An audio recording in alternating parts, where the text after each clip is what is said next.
and welcome to Transformation Now. Hi, I'm Rita, rocker, speaker, author, trainer with SoaringHigher.rocks, and I've had the blessing and the privilege to be able to present programs to you from my book, Creating Your Own Destiny, Power Steps for Mind, Body Renewal. And so I've been talking about coming out of the wilderness, reestablishing your life no matter what you've been through. And I know firsthand, because I've been through almost anything you could throw at me, that yes, I have. And so I find it so important that we just continue to move forward no matter what has happened to us.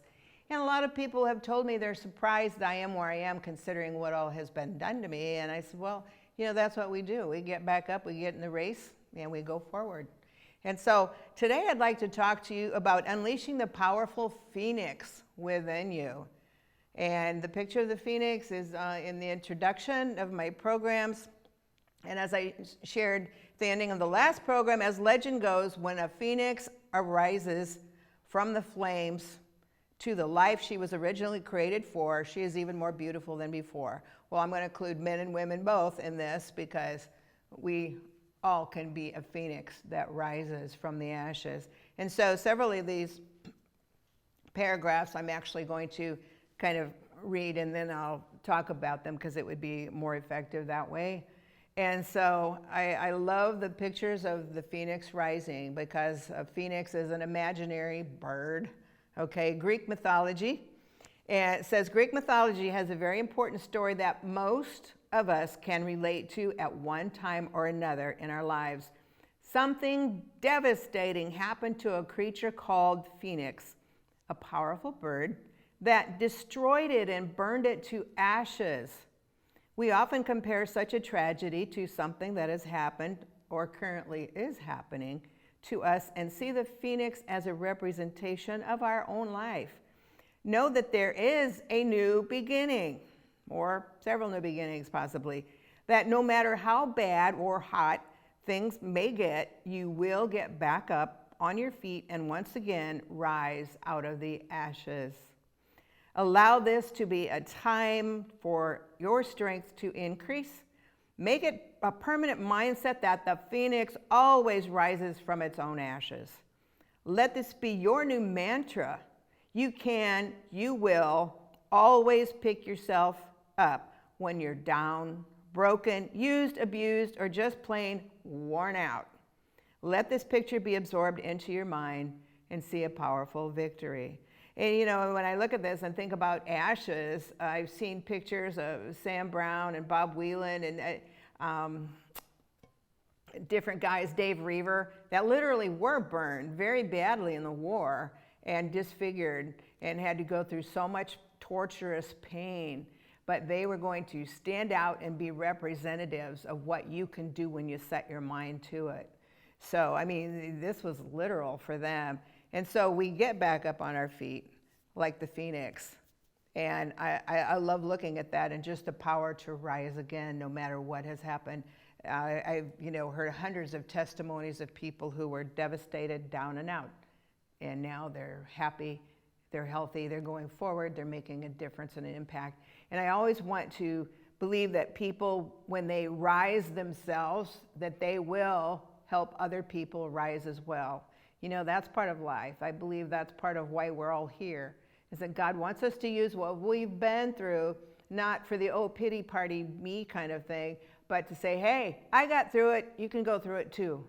Because I love and respect people that have had the degrees and had the training and they can help you get through things.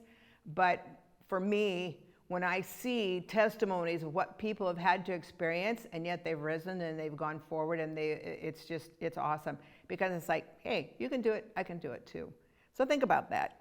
And then the next paragraph was, while you are allowing your life, mind and body, which means the physical, mental, and emotional you, to rebuild, know that it's okay. Actually, it's a good thing to back away, which means avoid negative encounters, words, and harsh treatment that you may have had to go through and deal with or are going through. In a sense and for a time, so your wings can be strengthened, okay? Grow bigger and stronger and take flight. Sometimes we have to back away from everything that we can get some peace, listen to some peaceful music, strengthen ourselves in God's word, but also in what we're watching on TV and who we're around. Allow yourself the opportunity to heal from your wounds, from your mind, body, and soul. Allow yourself time to heal. Sometimes we feel guilty, and I have a like, oh gosh, I'm just wasting time. No, we have to heal. The body heals from wounds and surgeries and all that, but our spirit, soul too, not only our body, a lot of times has to heal, and we need to pull away and have that time of peace and focus to really get back up and take flight. Allow yourself the opportunity to heal from the once devastated phoenix that you may have possibly crashed and burned from temporarily. Okay, everything is temporary, and that's one thing I've had to follow through so many times in my life. I remember when I was Mrs. Nebraska and my husband was dying from bone marrow cancer, and we were down at City of Faith Hospital in Tulsa for 6 weeks, and I had to sleep in his room. I had no place to go. And I kept thinking, is this it? Is this how it's going to be forever? And I had to say, no, this is temporary. This too shall pass. And so sometimes when we feel so far down and out, all we can say is, this too shall pass. I know this will not remain forever. So even though sometimes you might feel like it is, this too shall pass. It really will. Never feel guilty, ever. You know, is it time for restoration of a wounded body and spirit? You can take refuge under your Creator's wings. There's times when I have felt so devastated. I said, God, please, can I just feel like your presence around me? Can I just feel you somehow with your presence around me? And I would literally feel, I could just almost feel like his arms around me. It's okay, daughter, it's okay. And so you can do that. And you can feel God's presence around you. Just ask him, and he will let you feel that. His breath sustain you. Let his breath sustain you as you rise. And so that then you can get a renewed spirit. Burst forth with unapologetic passion and strength. Okay, rise, Phoenix, and soar to new heights. Look back at the picture again that you'll see in there and feel your strength rising. So always remember that, you know, we do rise again. We do, if we choose to, rather than sit in a lonely room and feel like, oh, life kicked me in the rear too many times. No, you can rise again, just like the phoenix. Okay, here's another little paragraph. After 2 divorces in very abusive marriages and then losing a loving man from cancer in between, I hit rock bottom, broke, homeless, worthless. I burned to smoldering embers. I'm talking about me. Daily life was filled with self-destructive habits, and that included too much alcohol, drugs, more abuse, chaos, pain, and utter defeat. Okay? After losing my son for many years, and God miraculously reunited us, and I'm so proud of him, I burned. After so many surgeries, and I've had 25 surgeries, including several on my head, brain tumor, all kinds of things, and serious health problems, I burned. After sinking into a tank of financial ruin, I burned. But God said he wasn't through with me yet. Because I literally said, Lord, help me get out of this or take me home, one of the two. And he said, I'm not through with you yet. I'm being totally honest with you. And so he has so much for me to do. He has so much for you to do, no matter where you are in life and what you're going through. So we take our experiences and help others. Help them do what? Help them heal. Help them flick off all the negative burning embers, the ashes that they're going through. Thoughts, words, memories, scars. Mental scars, emotional scars, and physical scars, even, if necessary. Then we unite and we rise together. Unite with others who are going through that. Hold their hand, put your arm around their back, and literally go with them. Because it's a strong Phoenix army when we rise and we build each other up and we help each other go forward. So always think about that. And, you know, consuming negative thoughts, it's like, well, I can't because of this happened, blah, blah, blah, and on and on and on. Okay, so why isn't anything changing? Well, is there space in your mind, in your brain, in your spirit for anything to change? Or all the thoughts still so overwhelming of what you've been through that you can't go forward? So think of that. Maybe nothing's changing because there's no room in my mind to pull new things in, to let new things happen. So if there's no time or space to allow those steps to take place, think about that and start tossing things that aren't really there for you to benefit you. So you reprogram your mind. And again, it's ask our Creator to remind us what He said in His Word. And that was, do not remember the former things, or do not consider the past. See, I'm doing a new thing. Now it springs up. Don't you perceive it? I'm making springs in the desert and a way in the wasteland. So if you feel like you're in a desert or wasteland, know that He is making a new way for you, a good way for you. So He says, behold, I do a new thing. Now it springs forth. I choose to see that. I could ignore it, but I choose to see that. You know, I thought about a scripture once shortly after my husband had died, and it talked about that, and old things have passed away. All things are becoming new. And I took my Bible and I threw it across the room and I said, yeah, right. Okay, God knew I was hurting, knew I was angry at the time, but those things can happen, and so He understands. But He also says, I'm bringing forth new life to you. So I choose to see it. I have to choose to see it and not turn my back. That's up to us to do that. So visualize the new road in the wilderness.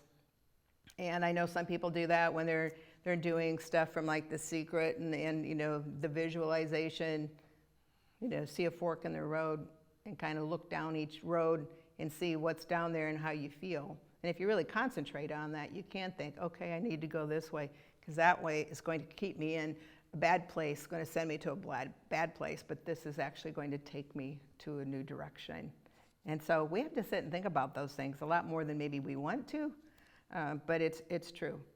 So in other words, you will deliberately visualize, particularly in the times most disappointing and frightening, the new road that you seek. And it really works. It really does when you do that. So picture who you want to see along this road: new partner, family back together. A lot of people have had division and broken apart in families and friends. Literally visualize you getting back with these people that maybe a relationship is broken off, if it's a good one. And think about that and all the good details in life that you want to think of. Okay, so what things may come along the road that you will need to prepare to meet and overcome? Again, it could be angry family. It could be maybe you're angry. It could be everybody's angry around you. It could be critical friends. It could be giving up nice, fun, but maybe unnecessary things so you can save some money for your transition. That could be not spending, like $5 every morning for coffee on the way to work, for instance. I've been giving up a lot of things lately because I had to, but that's okay. My attitude now is okay, but that's as I'm moving forward. And so think about those things that you want to change. Be accepting of some of those things. Like, you know what? I really don't need this anyway. I'm learning to grow and be a stronger person because I'm not leaning on this for my comfort, for my entertainment. And that can really change a lot of things in your life. Sometimes it's easy to see yourself in a protective bubble. And I know this probably sounds very strange, but when I went to the Mrs. America pageant, my husband was dying of cancer. My mom and his mom came out, and he did too the last couple days. It was in Las Vegas at what was the Hilton then. And the heavyweight boxing championship was at the same hotel at the same time. There was so much chaos, so much bizarre behavior. I mean, that place was nuts. And I thought, oh my gosh, what am I going to do? I'm just like overwhelmed every time I walk out into the halls or lobby or wherever. And so I remembered the old Star Trek when they would get into that tube and they'd go beam me up, Scotty, and they'd go somewhere else. And so I literally pictured myself kind of in a protective, clear bubble. I know it sounds nuts, but anyway, as I was walking through places, and as I pictured that, I actually did feel like I was being like sheltered from some of the crazy things that were going on and bizarre behavior of people at the time. And so sometimes maybe you can just kind of imagine yourself in this clear imaginary bubble. These things aren't hitting you because you're focused just, where you need to be at the time. So think about that. And then any warning signs maybe of things that could be hindering weights or smoldering embers, so to speak, that could be keeping you down. Again, like I said, it's like, oh, well, I tried this for a month or for a week or whatever, not working. No, keep going forward. It takes a long time to learn how to pole vault or to lift strong weights or to be champion skier or in the bake-offs for baking championships, whatever the case may be. Keep going forward. Well, I don't look good enough. I'm not thin enough. I don't have expensive enough clothes. Hey, your value is not determined by what clothing is on your body. Yes, we need to do what we can do for good grooming and how we carry ourselves, the impressions we give off. I've done a lot of training and classes on that. But the cost of your clothes doesn't mean anything. And I do all discount shopping. I have for years. I don't have enough education to do what I want to do. And you know what? I'm too old anyway. No. I've been hearing testimonies too of people, even in their 80s, that have finally obtained their dream, whether it was skydiving, whether it was graduating from college, whatever the case may be. You are never, ever too old as long as you're walking on this earth. I'm not worthy of any good thing because everyone said so. Hey, those are just words out of somebody's mouth. They don't mean anything at all. Who does he say you are? You're priceless, you're precious, and you're his. Okay, so those thoughts should no longer have permission to linger. And I know I think a lot about choices, what we allow, what permission we give. But the more I think about that, the more I realize it's true. What are we permitting in our lives? And what are we saying? Whoa, stop, no, you're not doing that anymore. So think about that, allowing and permission and choices, because we can totally transform our lives by changing some of those things. So then as a Phoenix, think about the new thoughts that you want and the labels. We label ourselves. People label us, whether it's a failure, the most fun person in the room, the most intelligent person in the room, a real jerk. We have labels. So I want you to think about what are your labels that you're almost like wearing. We kind of wear labels on our forehead sometimes, or maybe on our back, like, kick me. Sometimes you'd see people that are doing jokes and they'd stick a note on somebody's back, kick me in the rump or whatever. But think about labels that you might have. And it's like, oh my gosh, I do. And they're not helpful. So, think of putting a label on you. I'm confident. I'm intelligent. I'm God's child. Good labels. Think about those. Just kind of visualize those labels being on your forehead, on your back, over your heart, wherever the case may be. But think about what labels you have. Okay, that's very important. So, Phoenix, you've now risen from the ashes. Flick off any smoldering embers that have tried to weigh you down and soar. I'm with you, your Father. Very, very important. Okay, now I'm going to go to chapter 3 from my book, and it's called Behind the Mask. You're amazing under there. How many people wear masks? Okay, why do we do that? I've done it. Why do a lot of people wear masks? Because behind that mask, it feels safe. We're hiding any look of defeat or sadness or fear from anything that's past or current in your life. I had an experience that was pretty horrific and found out this person was a pathological liar. And so, yeah, that was a mask, all right, making everybody think all kinds of thoughts that were total lies. And of course, that was an extreme, but we don't want to do that. We don't need to hide behind a mask and think, well, I don't want anybody to know who the real me is because they won't like me if they know. And so always, we need to take the mask off, show that we're God's kids, and realize that you have God's DNA, like I mentioned before, his divine nature and attributes. That's everything. That is absolutely everything. So the amazing beauty, strength, power, and character of him resides in you, and that is so powerful. But you know what? The one who has the most power to change your life is the one you look at in the mirror. And so sometimes we have to talk to that person. We have to smile in the mirror at that person. Even if everybody else is growly, you smile at yourself in the mirror and tell yourself, you are a child of God. You're made in his image. You are awesome. You are awesome. So what we focus on, we become. And so again, I'm just going to share this paragraph with you and then talk about it. We can become hardened or put walls up in our lives. And a lot of us can have a lot of walls in our lives that need to come down and allow ourselves to accept treatment we do not deserve, be with partners who are detrimental to us, because we may feel that, well, that's as good as it's going to get for someone like me. I'm not that attractive, or you might think, I didn't get more formal education, so I won't be accepted even though I'm smart as they are. And my goodness, I'm seeing so many people that are extremely intelligent that had no formal education, just bringing that up once again. No matter how we appear, we really are a butterfly in waiting.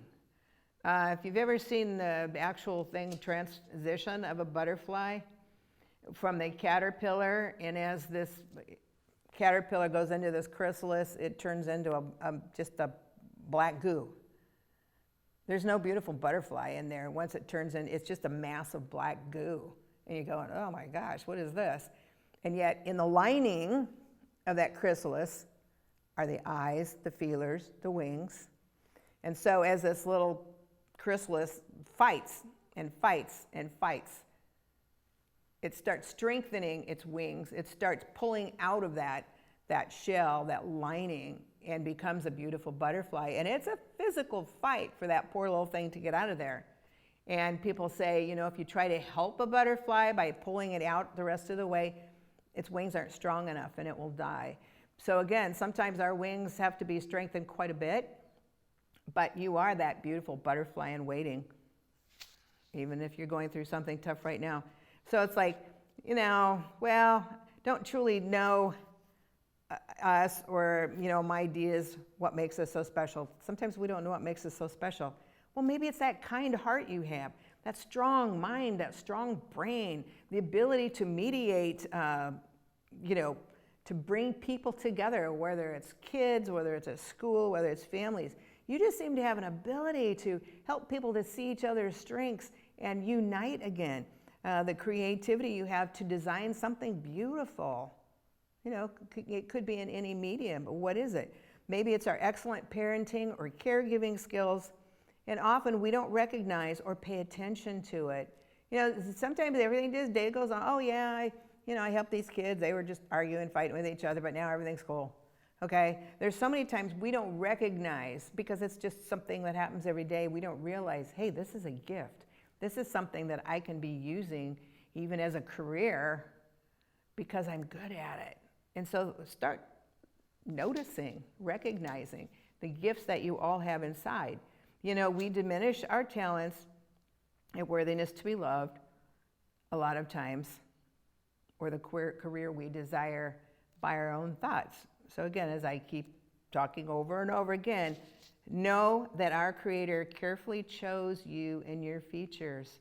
And so start recognizing those strengths that you never even realized were ones that you are gifted with, that will help you determine your career, your future, who you're going to be around, and how your life is going to go. So that's so important. Another paragraph that I'm just going to share first and then talk about is, whether you love or don't love what you see in the mirror, you are God's masterpiece, His creation. He sees His beautiful son or daughter, and He loves you. Believe it. Say it out loud. God loves me. A lot of times we don't feel like He does, or maybe we feel like we don't deserve it, but He loves us. So boldly remove your mask and ask Him to show you how you look through His eyes. I've done that a few times. I said, Lord, how do I look through your eyes? Because what I'm seeing I don't really like. Or maybe somebody's hurt you so bad and you say, Lord, help me see that person through your eyes, because He can show you something that will really heal your heart. Okay, so think about that, through His eyes. No, not through negative remarks from those or opinions, because they don't really matter anyway. I mean, they really don't. Which, by the way, is anyone who has destructive comments about how you look, your value, your skill level, or your very nature. Do not let yourself be struck down by anyone who would attempt to mock you, repeating it in your ear, in your face, behind your back, that you are not worth anything and that you will never get anywhere. It's a lie. It's a lie, okay? You have been wonderfully fashioned in God's eyes for a specific and honorable purpose. Always remember that. Always remember that. And so, you know, a lot of times I've had to forgive myself, forgive someone else. I say, God, please forgive that person through me. I can't do it. I need to, but I don't know how. And he will. And it's amazing. It's really amazing how you look at that person next time you see them. Or if somebody is deceased now, he can also help you to heal through that and see things differently. He helped me to see that a lot with my dad. And it really, really helped a lot. The things I was carrying for years, most of my life, just like, okay, now I get it. Now I get it. And it's beautiful how he can heal your spirit, your heart inside. So remember, you're a warrior, you're a Wonder Woman or a Superman in your own right. You are. So even if you may have gone down many times in your life, the truth is you are a phoenix and you rise again. And this time, you're even stronger. Your wings are stronger. Why? Why are they stronger now? Because I fought through it. And as I fought through it, I got bigger, I got stronger. You know, I think of people in the military, and a lot of them when they go into basic training or boot camp, they have a long way to go. They haven't really had to deal with the instructions, the screaming, the, okay, get down and do 50 more push-ups because so-and-so did something. And, you know, they get torn down so they can be built up stronger. I told my son who was in the Marines, I was like, I don't know how you did all that. And he said it was really hard, but it was good. And I expected it. I knew it was going to happen. So he gave it his all. And I'm so proud of him for doing that. But that's what happens in life too. It's kind of like our life is sort of like being in the military. A lot of times we're kind of go into a boot camp of sorts to get strengthened, but we become stronger. Look at Navy SEALs. I'm amazed at some of the stuff that I read even recently that they had to do, and it was like, wow. But they kept at it and pushed on. So just to wrap up for a couple minutes, reaping crops from the seeds planted in our lives is so important because seeds that produce unpleasant weeds in our life grow into something or someone. So I'll talk next time a lot about the seeds and how they grow, and they could be positive, negative. But if a seed is planted in our life and it's good, oh, you can do it. Yeah, you did a great job. That's going to grow, and it's going to cause us to be confident. And yes, I can do this. I can win this. I can overcome this. Or it could be toxic seeds that are weeds and need to be pulled out. So that's another thing that I'll be talking about a lot, but that we need to pull out if they're toxic seeds. What are we allowing to grow inside of us? And it's amazing when you sit down and you start thinking about the things that have been seeds planted and what happened to it. What did it do? Is it a beautiful seed? Is it a beautiful flower? Is it a strong tree? Or is it something, a weed that, you know, kind of polluted things? And now it's like gone. So think about that. So it's very important for you to determine whether you will or will not permit the seeds to take root. Okay? So think about that. Start thinking about the seeds in your life, and it's amazing. I mean, it is truly amazing. So with that, I close, and I thank you, and I'll be talking next time about all those seeds and how they grow into something awesome. Thank you.